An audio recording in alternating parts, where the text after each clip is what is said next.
Kahit lang ba, may? Hindi mo edad. Balik na sa 13. Ano ba? Good afternoon, everyone. Welcome to another episode of Birdies and Bays. Featuring in today's episode is Blair Uiking once again, junior golfer of Swing Academy. We're both trained under Coach Ben Tan, and I know he follows my social media pages. So, Coach Ben Tan, this is for you. I hope we do you justice. 40 kapin.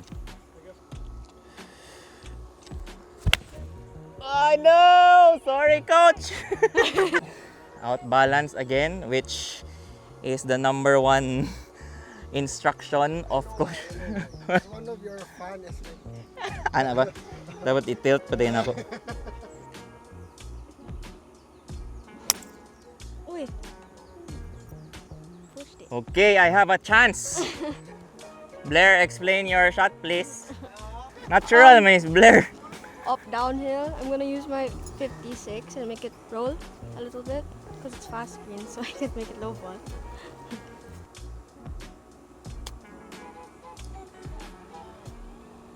Ah, grabe.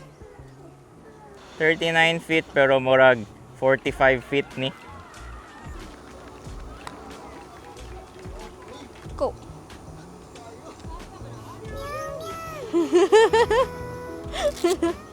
Par pa man ni, awa. Par pa ni. Par pa ni, tapos tupat si Blair.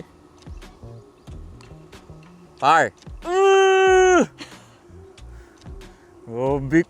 Tawaan ko ni Blair.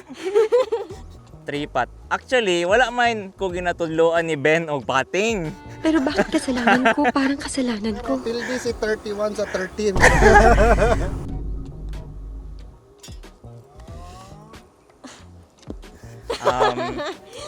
I was beaten by a pro golfer. No need to know her age, but she's a pro golfer. Thank you for watching.